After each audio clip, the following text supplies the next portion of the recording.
right, here we go on a Wednesday, a little bit earlier than what we're normally used to during the week, but hey, we changed things up just to make things fun and to keep all of you on your toes. Welcome in, everybody, to the Gem City Sports Podcast. Of course, it is always brought to you by our friends at Rebich Investments, keeping financial guidance simple. If you want more info, head over to their website, www.rebichinvestments.com, or you can call their number during normal business hours, 814-734-3433, 814-734-3433. We got a lot going on tonight's show. So first and foremost, thanks again for joining us. Again, we mentioned this last week. You see with our new branding, want to give a big shout out again to the Beehive Network over at Edinburgh University.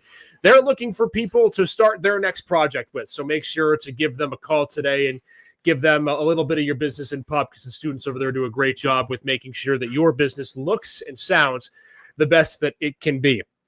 Oh my goodness, where do we start tonight? Well, I don't know where to start, so let me bring in Nick Artman, because I think there are a lot of places we can go to begin tonight. We're going to be talking so much high school with baseball, a region title being clinched tonight, Nick, and the news that we woke up to this morning, and the fact that the Pittsburgh Steelers continue to confuse the hell out of us.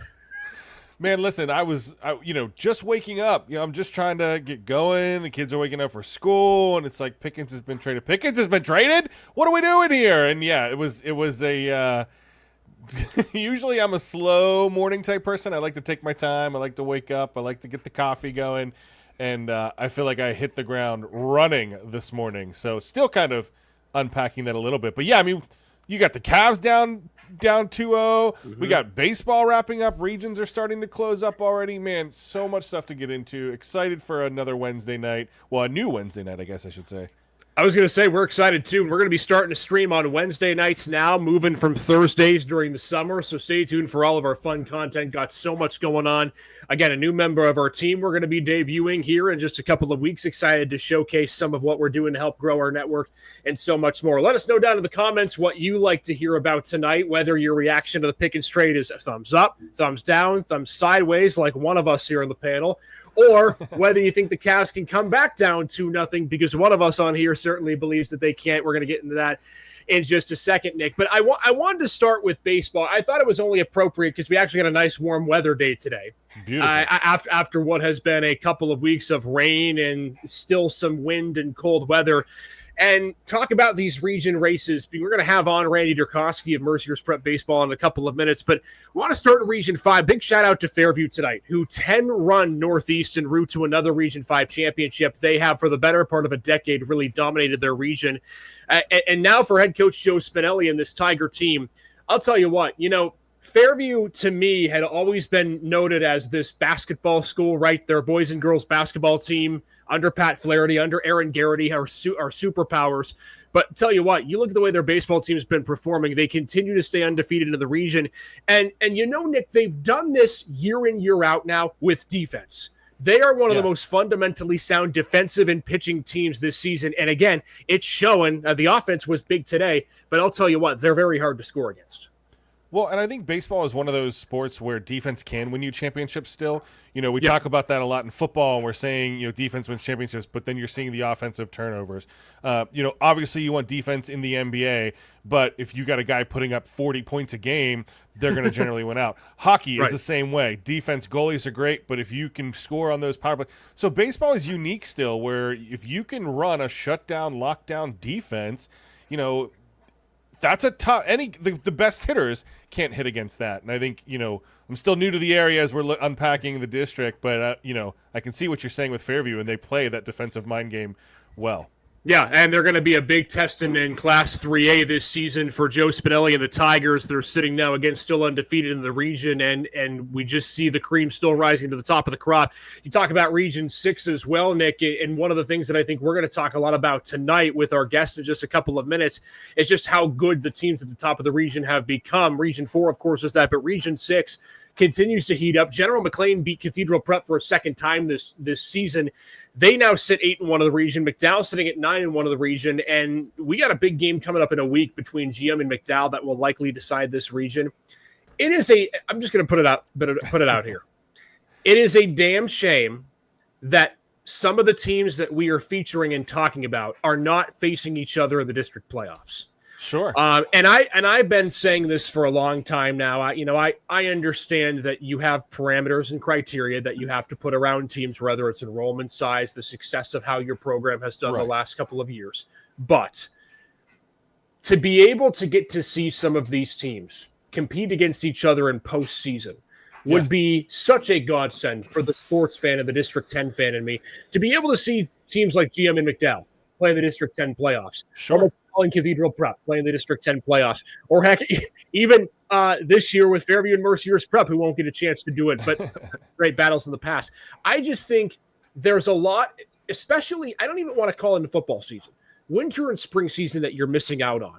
Yeah. And it's just, to me, a shame. I mean, we saw in basketball season, right? Northwestern, Mercyhurst Prep have that great rivalry in the regular season in girls basketball. They were renewed again in the postseason. Same with Northwestern Seneca.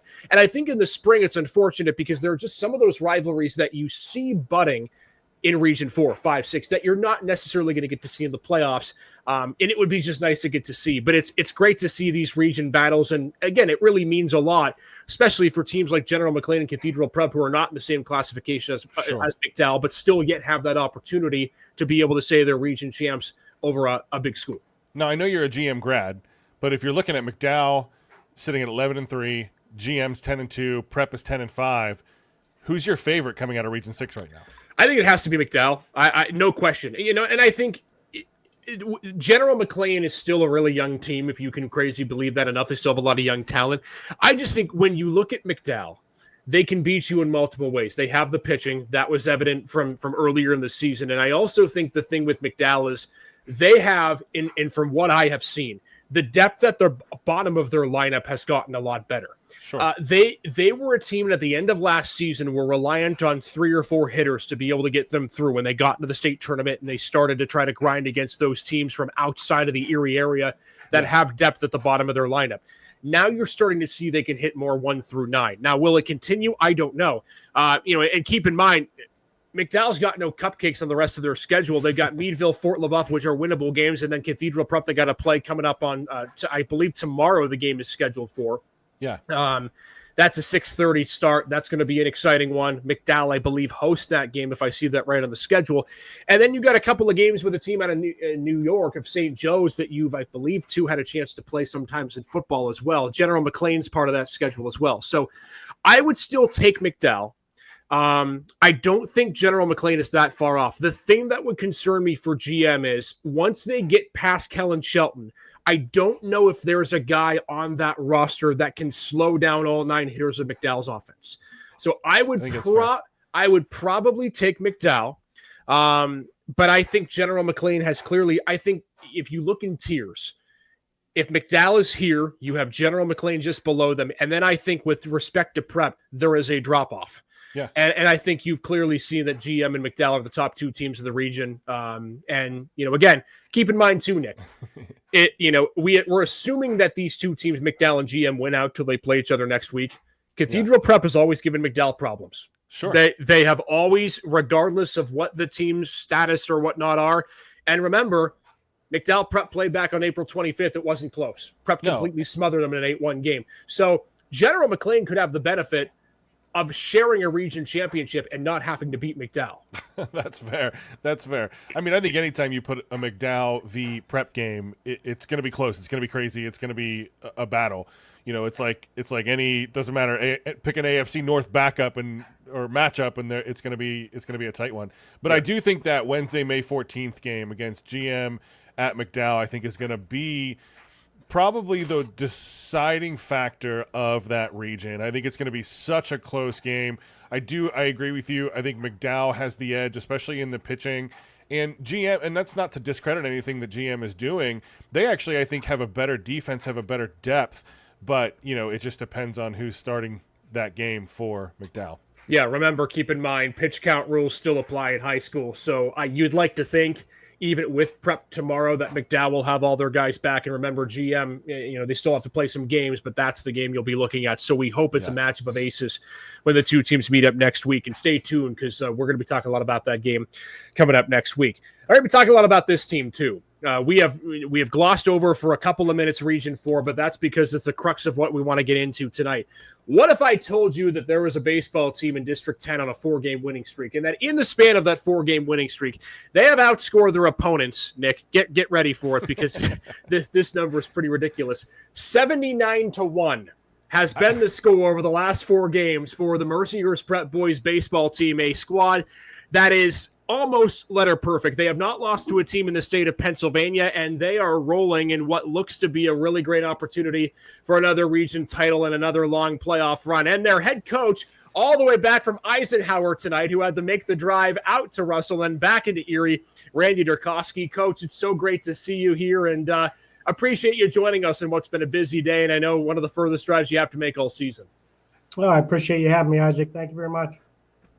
Let's talk about the way that this season has gone. And you talked to me last year when I was working at the News, and you were going through the district tournament. One of the things that you had talked about was you knew how young the team was, and I think you talked about how impressed you were with just what they were able to do, despite that youth and at times inexperience. How impressed have you been with the way that they have been able to morph themselves into this offensive juggernaut this year, with the majority of those starters coming back? I'm not even sure I can come up with the words to explain how pleased I am with it's really kind of unbelievable how well we're hitting the ball and playing the game all the way around. Take us through what that's been. Bottom. Take us through what that has been like, Coach, because with those players coming back comes high expectations. What were some of the things that you identified early in the season that led you to believe that you could have this kind of a year? And again, I know you still have season left, but how early in the year did you see, whether it was through camp, whether it was through winter practices, that you believed that you were going to be able to be one of those teams that could really, put runs on the board and in bunches? Well, I pretty much had high expectations right from the get-go this year. We knew we had the pitching that could take us really far, and our defense is always outstanding. We're led by 2 unbelievable up-the-middle infielders, and Alex Benendo and Zach Krzyzewski, and Josh Mychek in center field. I mean, I don't think anybody can be stronger in the state up the middle defensively. On top of our pitching, and we can go up to 6 different pitchers. Mm-hmm. We use 3 that we've been focusing on. They're all really good and capable of getting the job done. And offensive wise, this is definitely the best hitting lineup I've ever seen. From 1 to 9, we've had good lineups before, but we've never really quite had a 1 to 9 lineup. I mean, we can beat you on a normal day here. It's just anywhere in the lineup. We're not relying on that one person or 2. I mean, our bottom lineup can be just as dangerous as our top. No, Coach, I mean, let's talk about hitting for a second. You have 3-4 guys hitting over 400 at this point in the season, and you talked about Zach Krzyzewski. He's hitting over 500 and leading the team in multiple categories: RBI, stolen bases. What kind of work ethic or preparation does he bring to the team that kind of sets him apart from some of the others? I think they all bring the same thing. I don't think he does anything differently. He works hard. We have a lot of kids that go extra on their own time to E2A2 and in the bomb shelter to keep hitting. They find extra time outside of our practices to keep working on it, and that's really paid off. And then great kids to coach. They listen and they work on things. When Zach was struggling a little bit early on, not a whole lot, but a couple tweaks in his swing, and he's a ridiculous hitter at the moment. Yeah. Randy, you talked about the guys up in the middle, and I think it's appropriate to talk about them, whether it's short, whether it's second and center field, but I think you also can parlay that with the pitching that you've been able to display. And I want to ask you about a couple of guys in particular. We watched Hunter Cray down the stretch of last season dominate nearly every team that he played, and even through the district playoffs, he was a difficult guy to be able to see and be able to hit. What has he added to his game this season now? With another year under his belt, only in his junior season, he's still got plenty of time left here. How have you seen his maturation, and what I assume, based on what we've seen this year, as the ace of the staff? How good and mature has he become, even from last year when we saw him really take off in the last 6-7 starts of the season? Well, I think that's the key. Isaac, he is so much more mature this year than last year. I mean, just being a sophomore, now he's an upperclassman. He's always worked hard. He's working even harder. He's lost some weight from last year, and He's gained miles on his fastball. He can get up to about 88 at times, and his slider's nasty, and he has a decent curveball he can go to. And if we need his changeup, we haven't used that much yet, but that could be coming shortly. I want to ask you about pitching in general, and I think that you've been in this coaching business a while. You understand the maturation and how high school baseball has changed in the last decade plus or so. And I want to get your opinion on this. When you look at pitching, it used to be, and I'm dating myself here as the youngest guy on this platform, but bear with me for a second here, Coach. We used to see that if you had a strong fastball, you were going to be able to get through the lineup 2, maybe 3 times, and you'd be okay. Maybe you give up a couple of big hits to some of the key hitters, but you could get through and still be all right. Now it seems, and whether it's Hunter or others, that you have to have that second or third pitch to really be able to be dynamic. How have you seen, if at all, and correct me if I'm wrong, the pitching dynamic change in high school and what you have to do differently or maybe more so as a starting pitcher now to be effective the second or third time through the lineup? Basically, if you have a really good overpowering fastball, that'll get you through the top of the order maybe once. You got to change the speeds up on him after that. That kind of hasn't changed over the years. That's pretty much the same. The biggest key that I see and that'll never change, is your location. And there's still a little bit of an area that Hunter would have to get to. Once he gets that down, you're going to see even more crazier numbers out of him. If he gets working down in that zone a little bit better and things like that. He's not bad at it now, but there's always room for improvement for everybody. And then once he gets to that, you're going to see a whole new level of Hunter Cray. Now, speaking of Cray, I mean, you also have another ace in the hole there with Brady Rice, both with ERAs under 1.4, combined 10 wins. You know, we're talking about the pitching, the different types of pitches, but how do you, and Isaac kind of talked about this earlier already in the episode, how do you manage their innings, keeping them sharp and making sure they're ready for the postseason, but also making sure you're staying on top of the regular season as well? Well, we're doing things a little bit different this year. That was the plan coming in, spreading out the innings for them, and hopefully trying to keep a pitcher fresher for the final run. Hunter's been out with a hamstring injury for a couple of weeks, so that kind of helped this process, but that was going to kind of what we were going to do anyway. And it's hard to get them enough innings. That's the problem we're running into. I guess it's a good thing when we were scoring so many runs, we're not playing a lot of innings, so we can only get these guys a couple innings an outing recently. But we're going to keep trying to plug them in, give them a few there, here and there, and let them go at it, and they're all going to be well rested for the playoffs. For sure.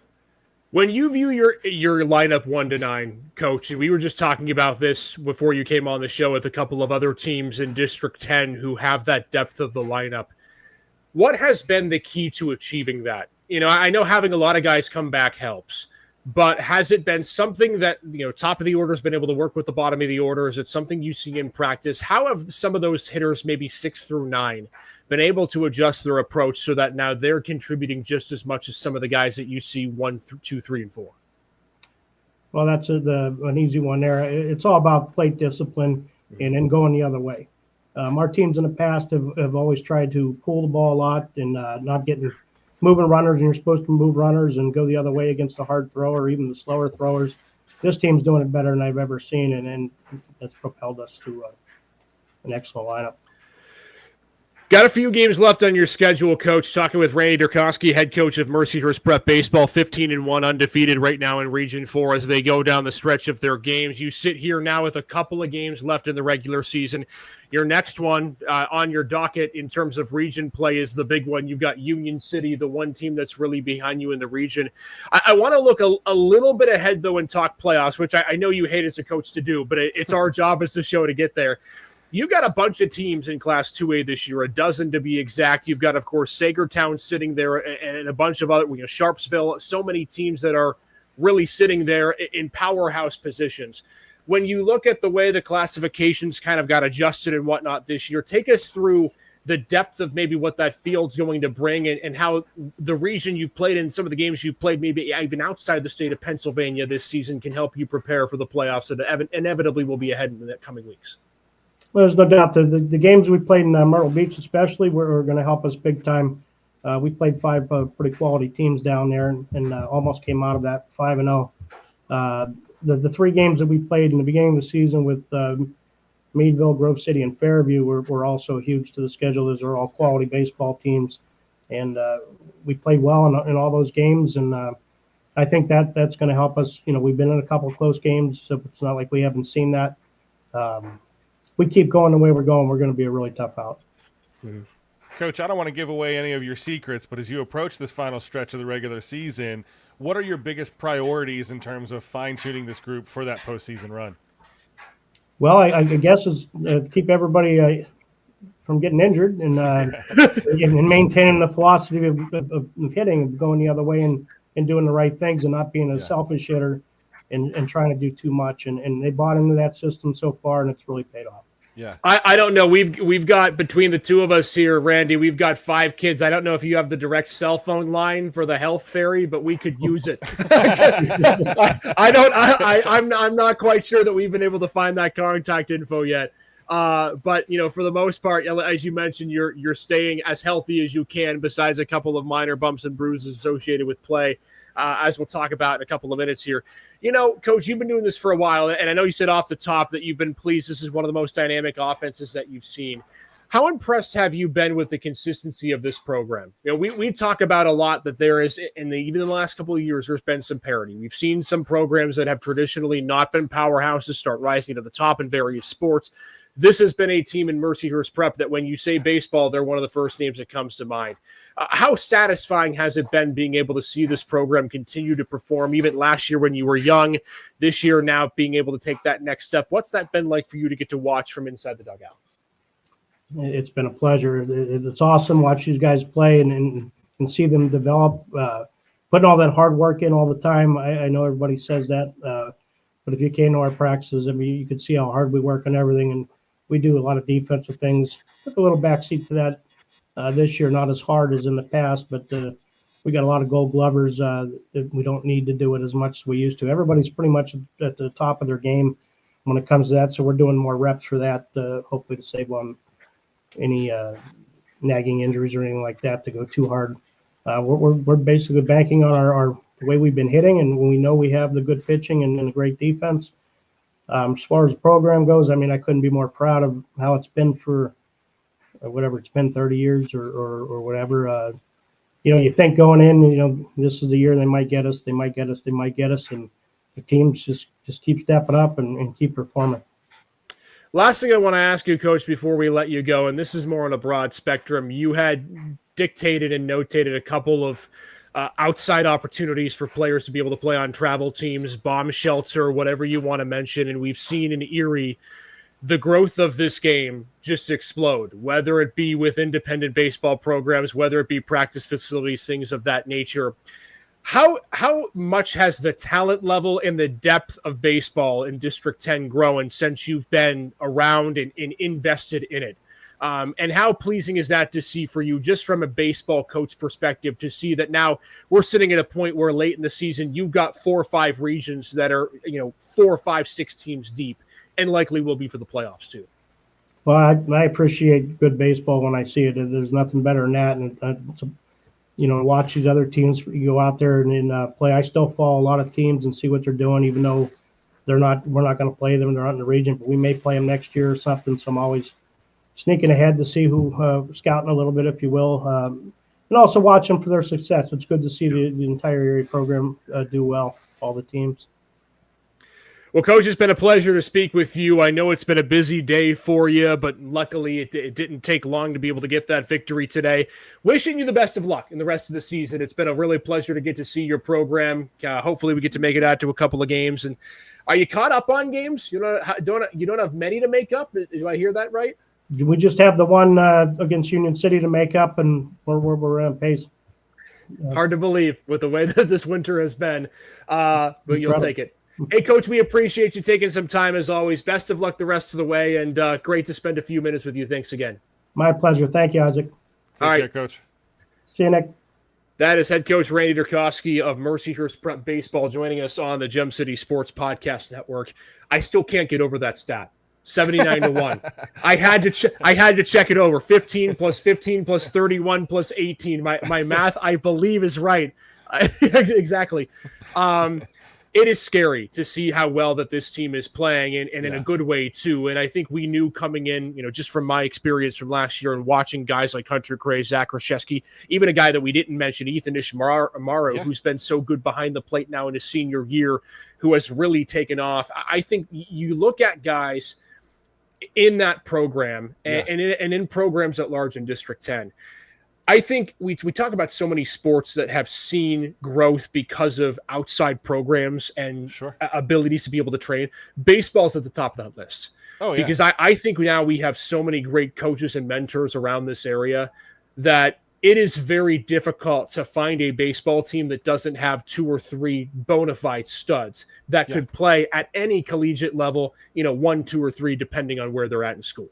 No, 100%. I mean, as much as like travel ball and stuff like that frustrates me from like a little league perspective, like, but I see it. And to what you're talking about, we named all these names, but the biggest name that I didn't get a chance to ask Coach about is Hayden Spencer. He's a sophomore hitting .441, second on the team in hits, just behind Krzyzewski. So it's not even just like your juniors and seniors in District 10 right now. It's your sophomores. I mean, it's any level. And I think to your point, where that's coming from is things like travel ball. Like when I grew up, it was township ball and it was school. That was it. You didn't have travel. So travel really opens up and lets you develop those skills. And I think that's why you're seeing these teams run 2, 3, 4 deep in the region. And then when you look at the teams, sure, you have your studs, but you also have that depth in your juniors and sophomores. And like we were talking about, I think that's been maybe the biggest change here in Erie County, and where we've seen the growth of baseball is 100%. You're building that skill set through those travel teams, through those district teams, and everything else that you see anymore. Go Steelheads. I listen, man. More props to you. I'm getting ready for that travel ball schedule. I haven't done it yet. I haven't done it yet. Admittedly, I haven't done it yet, but it's a big difference. So, even, real quick, my son's 9 starting, General McLean Little League. Mm-hmm. You can notice a big difference between the kids that just play, local township Little League and the kids that are playing, travel ball and things like that as well. And they're so good at such a young level. No wonder, that trickles up to high school. And again, I think the thing that we mention with the depth of programs in the region, it also has to correlate over to the depth of programs and classification. And, I was tooting my horn earlier in the show about how I wish we had some of those Erie County rivalries within the postseason. But I can tell you one thing, even if you don't get the rivalries in playoff for baseball this year, you're going to have some unbelievable matchups. It is a guarantee, because you only get 2 teams in the finals. You're going to have one of Greenville, Sagertown, and Mercyhurst Prep not be in the District 10 championship game. Combined, they have 1 region loss so far. And so I think what you're going to see now, and I think this really will help teams moving forward in the state playoffs. Yeah. We have had the conversation in football and in basketball and in other sports as well about how can these Erie teams start to not just compete, but take down the WPIAL. Sure. And I think in baseball, we've seen it happen before. I think the matchup a little bit more in baseball and even softball is much more even. But Class 2A is going to be a banger. And I think whichever team can come out of that as the top seed from District 10, got a really great chance to make a run, because you're going to see, we mentioned Mercyhurst Prep. They will likely have to go through potentially both, depending on how the seeding ends up, one of or both of Greenville and Sagertown. So for sure. Class 2A will be a really, really big one, and I think 3 and 4A will be big as well. There's just going to be a lot of crazy games, and it's not going to be just the semis and the finals. Second round, depending on how many teams get taken, will also be intriguing as well. So I can't wait. I'm ready. But I'll tell you what, 79-1 in the last 4 games is hard to kind of beat. I don't think I've done that in MLB The Show. That's insane. I think I maybe did it. I had MLB 2K12 was the most latest game I had back on the PlayStation 2, if you can believe it. One of the best consoles ever created by man, by the way. And I, of course, the way that I would do it is I would play on the regular difficulty, right? You'd build your team. Oh, yeah. And I'd lose half the time, and then I get frustrated. So, I'll say this on air. You take the difficulty sliders, you drop them all down, and you put up 100 runs in the first inning. You boost that power up, and you slug 15 home runs in the first half of the game. Well, see, I would go on the other end of the spectrum, too, and I would go into the CPU stats and make sure that throw power, throw accuracy was down. So you're like a cheater. I would set the single season stolen a base record in one game. Oh, see, that's the difference. You're a little guy. I'm a big guy. I need that. Give me the power hitter. I know. You know what? I guess I got to go full bore with that, right? That feels like so long ago. Man, I love that game. That game is a wonderful game. All right, you know who else is wonderful? Rebbit's Investments. They do a great job with our podcast network, and they do a great job of keeping financial guidance simple. If you want more info with Rebbit's Investments, head on over to the website, www.rebbitsinvestments.com, or another simple thing you can do, call their phone number during normal business hours, because you can still call nowadays, hard to believe, 814-734-3433, 814-734-3433. Give them a call today.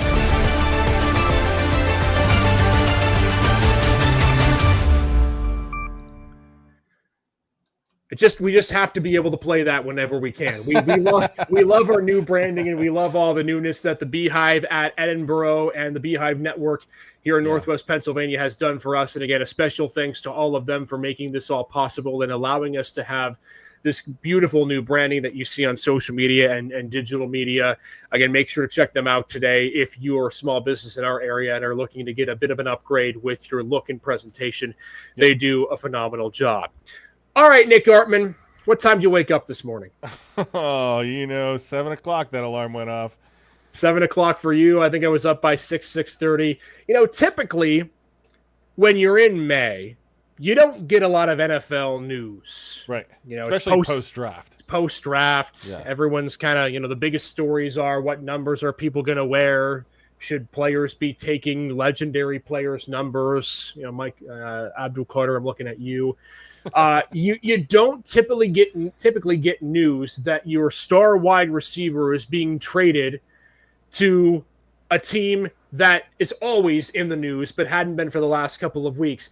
George Pickens, in case you've been living under a rock, he gets traded to Dallas today. It's a third-round pick for Pittsburgh, which, riddle me this, how the Steelers get more compensation for Chase Claypool than George Pickens, I have no idea. And I think that's why it was only a third. The league was going, not again. How that management stayed in business for Chicago after making that trade. But anyway, I get credit for that, or credit's due to Omar Khan. Nick, I want to get your thoughts on this. I did not before the show profess to you my thoughts, and you didn't to me. So this is going to be all new as we talk about this. Your initial reaction when you saw the news that George Pickens, a guy who we thought was going to be a great WR2 to DK Metcalf from whatever quarterback was throwing him the football, now in Dallas, what say you? I think this is addition by subtraction. I obviously the team is better with Pickens on the team. You can't say that. You can't say that the team has gotten better by letting Pickens go. However, there seems to be, and I said this on Flagship a couple weeks ago, there seems to be this culture shift where, you've always had the Steeler way, right? The blue collar worker, and it represents the town, and they're good people, but they're hard hitting. But since, going back to Bell, Brown, and Ben, you had the AB stuff happen, you had the Le'Veon Bell stuff happen. Like, they've kind of lost that Steelers way. And I think this offseason you've really seen, especially looking at the draft, you've seen them go get culture guys back. Now, I know DK's got a mind, got a personality in and of himself when you go out and get a guy like DK Metcalf, but by letting some people walk, letting some people be traded away, they're trying to, I think, bring back that you don't want to be here, don't be here. What's Tomlin's line? We want volunteers, not hostages, or something like that. And I think that's what you see here in Pickens. So I think Pittsburgh is headed in the right direction. I think that's good value that you can get for Pickens. Honestly, I think if Dallas went to try and trade him next year, I don't think they're getting a third for him. He is an immensely talented wide receiver. He just has to get out of his own way, and I don't see it happening. Well, I'm certainly glad that you presented that side of the coin, because I'm about to present what I think is an even better angle that is completely the opposite. Let me read off typically some how we do. let me read off some names that Steeler fans will be quite familiar with, and I think that you know where I'm going with this.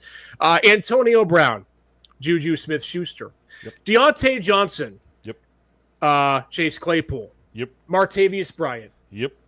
What do all those receivers have in common, Nick? Bad personalities. Sure. What did Pittsburgh, for the most part, not do with those wide receivers? Oh, now you got me stumped. Win Super Bowls. That, and they typically, outside of Chase Claypool, decided not to trade them on their rookie contracts. Yes. Yeah. Here's Lost what them for like nothing. Here is what I don't understand. It was reported today by multiple networks and multiple outlets that in talking with the Steelers, the team did not view George Pickens as a culture problem. That they believed that on Sundays his personality took hold, not excusing that, but that Monday through Saturday he was a different person, and it wasn't something that was going to be, at least from what I gather, detrimental to the team. Sure. Why they've kept him on as long as they've kept him on. So I hear that, and I list the wide receivers, and I question, okay, well, what about George Pickens is different? And I think personality, but Pittsburgh has had plenty of wide receivers that have had personalities and at times been cancer to the team. Quite literally, they kept Antonio Brown personality. Right. So then I think to myself, okay, well, if they're going to get rid of him and it's not a culture issue, well, then clearly they must be in a situation where they're trying to reload and rebuild and get some draft capital. But they just spent a second-round pick on DK Metcalf and gave him $30 million a year in a $150 million contract. Right. So here's my question is this. If it's not a culture thing and you're not trying to intentionally lose to get draft capital, then what the heck are we doing? No. So, yes. So the addition by subtraction part, you're 100% right. I think in terms of culture, it makes sense. The value is there. But you can't tank and go for it at the same time. And I don't agree with tanking per se. I mean, the Steelers have been in this purgatory forever where you're always at a mid-round pick because you're not bad enough for a top quarterback, but you're not good enough to win a Super Bowl. Right. So I think you're right back in that. And I mean, even to take that another step further, in terms of a team build, you're trying to entice a guy like Aaron Rodgers to come to the team. How does this make it more enticing for a guy like Aaron Rodgers who's looking for another Super Bowl to say, okay, I'm going to come, right? So obviously I think the direction they're heading in is sending mixed messages, because on one hand, you're extending DK long-term. You're saying, okay, we're going to collect picks for the draft next year, but that's fine on the offensive side of the ball. But the red flag with that building process that it looks like they're trying to do is you have an aging, expensive defense. So what are you going to do with that? Because you can't build up in picks and work on drafting that QB of the future, tanking for next year if that's what you're going to do, which the Steelers would never admit to doing that, I think, or will ever do that. But at the same time, you're paying and aging out this defense. So by the time you rebuild that offense, now you got to turn around and rebuild the defense. From a team building perspective, this doesn't make sense. But I don't think they're done. Do you think this is endgame? Like, do you think, okay, this is the offense they're going to run into the 25 season? Well, I was going to end my point with this, is that when I thought this trade to begin with, my thought was confusion, because as Sure. I just pointed out, if it's not a culture thing, then it has to be about a rebuild, or at Right. least that you believe that you're going to get this quarterback that's going to save things. Sure. You don't have the quarterback. This is not a team that's going to rebuild. So it either has to be a culture thing, or it has to be what I believe is, just as my first reaction is confusion, I think this organization is legitimately confused as to how to go about offense. And how many times do I have to say, I mean, they're not going to listen to me, right? I'm just some measly little show host in Erie, Pennsylvania. But how many examples do we have to see from this organization of failure to be successful and build on the offensive side of the football before we sit there and think, you got to either change something or you got to just say, screw it, we are going all in. Sure. To your point, Aaron Rodgers, I don't think really wanted to be in Pittsburgh before the George Pickens trade. His best options right now are DK Metcalf, who will be double covered on every play, and Pat Freiermuth. That's no disrespect to Pat, but if your best receiving option is a tight end, talk to some other teams in this league. Talk to the Penn State Nittany Lions during games against Ohio State. Tyler Warren's a great guy. He can't win you every single game. Tight ends just can't. Sure. They don't have a standout running back, and I don't know if Jaylen Warren's going to take a step from this year. And we have seen time after time this organization lose and fail in the postseason because they do not have the offensive firepower to keep up with the likes of Baltimore and Buffalo and Kansas City and Cincinnati and you name it down the list. Yeah. And in your back pocket, without having to do anything whatsoever, you had the ability to make sure that whoever was coming in at quarterback had two solid B+ to A- wide receiver options, and you didn't have to do anything. Yep. And now you're sitting in a situation where you either have to go out and get someone, or you have to hope that this quarterback is capable of making plays with the likes of some C to D level receivers. Yes. And I will make this point when it comes to the contract. And they weren't going to pay him. They were going to move on from him. Well, and he said he didn't want to sign one either. What is Dallas taking on that is different than what Pittsburgh would have been taking on? This is a Cowboys team in the same situation, right? They've got a great defense, some young pieces that they've acquired. They do have a quarterback. But now you have two likely will end up being overpaid, at least in Pickens' situation, wide receiver. And you have an owner and a new head coach, even in his first year, that is on a bit of a hot seat. So what it shows to me is this Dallas team that made no trades and refused to make trades and refused to improve their team is willing to take a chance on a guy in the final year of his contract, and Pittsburgh is not. And I don't get that. It doesn't make sense to me. And so if you want to compete now and you want to contend now and you want to be part of a conference that has to win in most cases via the offense, again, if he's a cancer in the locker room, I get it. But if you're saying that he is not, then what is the downside of keeping him? I don't see one. But what is the one thing that you've experienced since as covering the Steelers for as long as you have? What they say and what is actually going on behind closed doors is not the same. They're going to say he's not a cancer because that's just who they are. But what they're showing you in their messaging is they're absolutely trying to get rid of it. And by the way, we got a ton of people on the stream right now. Send us your comments. What do you think about this trade? What would you have done differently? Is this a good trade or bad trade for the Steelers? So I think right now, if you're Pittsburgh, and the reason I set that up for you was because they're not done yet, right? And I think, like you just said, they have one of two ways to go. And if I look at Dallas, this makes a ton of sense for Dallas because Dallas was a wide receiver away from a pretty decent offense. Now you got Lamb, you got Pickens, you got Prescott. I like Javonte Williams having a comeback year this year at running back. Jake Ferguson is a really good tight end. They got some offensive line troubles, but we'll see. The defense in Dallas is looking good. The defense in Pittsburgh looks better on paper. However, you need to figure this out from a Pittsburgh perspective because you're 1 foot in, 1 foot out. Like I said earlier, you look at the offense, you look at the defense. So I don't think they're done. If they're not, what they have to do is decide which direction to go. And what that means is they need to go out and look for, trade for a guy like DJ Moore. I heard Doran Dickerson on the Fan Morning Show, 93.7 The Fan in Pittsburgh mentioned that, and that is an awesome pickup. They got a new coaching staff, new regime. They're building from underneath. But honestly, you could go sign a guy like Keenan Allen, Amari Cooper. Both are still sitting out there. And then you're right back. I don't think that you've lost that much with Pickens to go out and say, okay, I'm going to go pick up Amari Cooper. I don't think that that's much of a step down. If you're not going to do that and you're going to commit to this rebuild, I saw a tweet the other day that talked about all the compensatory picks that they're going to get next year too for letting guys walk this year. That's great. But then what are you going to do with the defense? So if you're not going to go and rebuild this offense, you might as well just start selling. You might as well just go ahead and trade TJ Watt. Get what you can for him. Go ahead and trade Minkah Fitzpatrick. Get what you can trade for him. Because you're 100% right. They're sending mixed messages, and the team build right now just doesn't make sense. The only way that this works for me, and I said this on the podcast last week, is if they trade for Kirk Cousins. That's the only way it makes sense for me, is because in a situation like that, then you can justify it. Because, and I say you justify it in two ways. You're saving money in the future for Kirk's inevitable contract that you will have to take on some money for.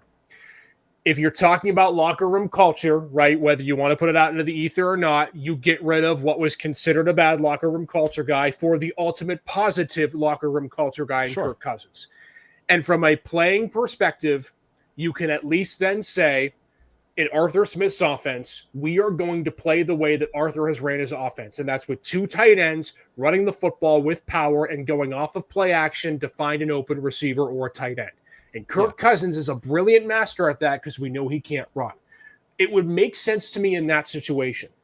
If you bring in Aaron Rodgers, to me, I look at a guy that is going to want all of his receiving talent and weapons around him.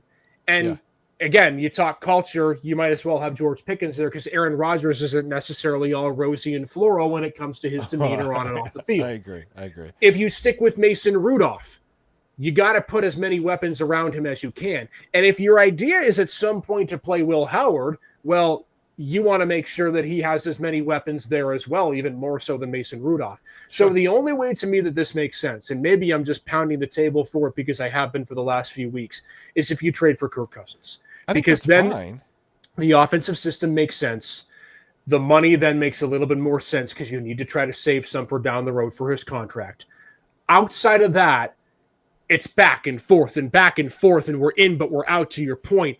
And I don't know how much longer this can continue before at some point, because remember, Pittsburgh is still in a situation where if you want to sign a quarterback outside of your current room, you're still in interview mode and you're also still in pitch mode. You're currently an entrepreneur on Shark Tank. You're going to these quarterbacks and you're saying, here is what we have to offer you. Sure. Well, the problem now is you've just taken another step backwards and one step further out the door. So when you're marketing yourself, and you know this because we're in businesses where you market your product, we market our Gem City Sports Podcast Network, you have to put forth the best possible presentation, and it has to be consistent. Because the one thing people hate is inconsistency. Sure. So, my goodness, make a decision. Because at this point in the game, these free agent quarterbacks or these tradable quarterbacks are looking at Pittsburgh, and I don't even know if they should believe the organization and the coaching staff and everybody else who's saying we're in it to win it. This trade to me does not signify that at all. No, I agree. And I don't love the Cousins thing either. I mean, if you are going to stay in it, Cousins makes sense, but you still don't have anyone to throw to. I do think we're not talking enough about Roman Wilson, early round, a second, third round pick last year out of Michigan. But he has to hit. But he has to hit. And, okay, maybe you get Amari Cooper and things like that. But, I don't even know that that's enough. I think at this point, just commit to the rebuild. Just do it. And I know that's not the Steeler way, and Tomlin will have a losing season and things like that. But at this point, you're saying that I agree with what you're saying, that this isn't going to work. What they have in place isn't going to work right now. But I'm on the other side of the fence saying just commit to the rebuild. Trade TJ Watt for what you can get for it. Trade Minkah Fitzpatrick for what you can get. Start unloading some of these assets so that you can rebuild next year. It is said to be a, quote, good draft next year, but you never really know how these guys pan out. But the AFC is loaded. Even if you go get a guy like Kirk Cousins, it's not enough. You're still the wild card, to get into the playoffs in your own division. So I just don't Kirk Cousins doesn't move the needle for me. I think if you're Pittsburgh, you need to just commit to the rebuild, start over, and collect those picks. At the end of the day, you're right. You have to make a decision. I also think we talk about all of this and whether the trade's worth it and whether they should get more weapons at receiver and tight end. You're not going to be a competitive team if you don't have a star quarterback. No. That's just the reality of the situation. Right. But I think the way that you can start to get there, if it's not through the draft, is by giving this said potential quarterback these weapons. Sure. So maybe that is the direction we're heading. I don't know. But then I just don't understand the DK Metcalf move. Who knows? We'll see. Yeah. But George Pickens, the reality is he's no longer a Pittsburgh Steeler, and whether that is going to benefit them or whether that's going to be a detriment to them remains to be seen. Again, let us know in the comments what you think. Nick and I are split on this. I think everyone's a little confused in their own right, but welcome to the NFL in May. It's just weird things happen, man. And we're here for them because it means we get a chance to talk about them. Hey, speaking of weird, I want to close with this. For all you basketball fans out there, the Cleveland Cavaliers are in a little bit of a struggle right now. I don't know if you watched the last couple of minutes of that game, Nick. I certainly did. My wife is a big Cavs fan. Hard to see a team implode worse than what we saw in Cleveland last night. So I'm going to pose a question to you that I posed to Paul Adamczyk on Monday. I said on Monday that the Cavs were in trouble. Now I'm going to pose it this. Are the Cavs done? In a 2-0 situation heading back to Indiana, and keep in mind, we don't know who's healthy. I'm worried, Nick. I hate to say this because I said on Monday I thought the Cavs would win a couple of games in a row. I'm worried we could be looking at a sweep. I don't think it's a sweep, but I think, are they done? I'm going to say no, but with an asterisk. And I think that asterisk relies on Darius Garland, Evan Mobley, and DeAndre Hunter. If those guys are out the next 2 games, it's absolutely a sweep. Donovan Mitchell is doing everything he can to put the team on his back. 33 points in game 1, 48 points in game 2, broke the NBA record with his 8th straight 30th plus point game 1. The guy is, but that's not enough, right? Yeah. I mean, Tyrese Halliburton, oh my gosh, game 1 winner, 1 second left, game 2, double-doubles in both games. I don't know that if Garland, Mobley, and Hunter, let me wrap up my thought here. Yeah. If Garland, Mobley, and Hunter are out the next 2 games, the Pacers are too big of a defensive team for the Cavs to overcome, and absolutely they will get swept.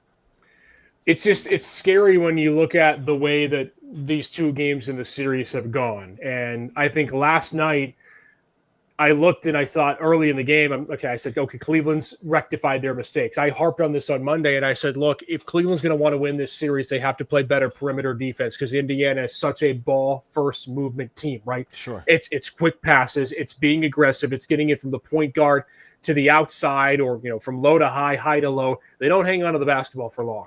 And Cleveland did a really great job early on doing that. But then I start to see in the third quarter, okay, Jared Allen's getting tired because he doesn't have Mobley out there. Donovan Mitchell can only do too much. And it just seems like, Indiana is one of those weird teams where they don't have superstars. Right.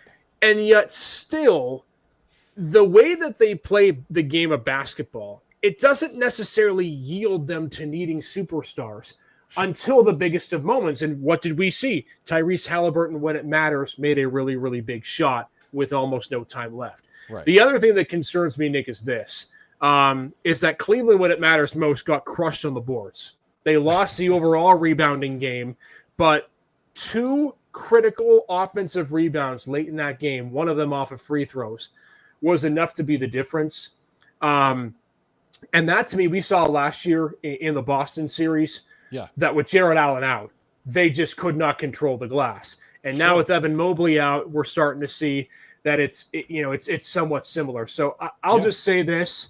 Obviously, I think if they go down 3-0, they're not coming back. Yeah. You better really, really hope that you have enough to be able to make it happen in game number 3. Yep. Because right now we are staring at the barrel of Cleveland and Boston playing each other for third in the East. By the way, as we're talking, the Knicks just beat Boston in game 2. So you have both lower seeds now up 2-0 in the series. And what a story that would be, Nick, if both Cleveland and Boston, even talking about them meeting in the Eastern Conference Finals, maybe they meet each other in Cancun for pickup street basketball in the middle of May. I'm not going to count out Kenny Atkinson yet. I mean, he's a coach of the year for the reason. I think that if Max Strus can step it up and you can get 1 or 2 of these guys back healthy, I think Atkinson is a good enough coach to turn this around. But, I know this is a big cliche, but game 3 is a must-win game. It's a must-win game, and I think it's a game where they have to play consistent from start to finish. Yep. I think we saw Cleveland play a great second half in game 1, a great first half in game 2.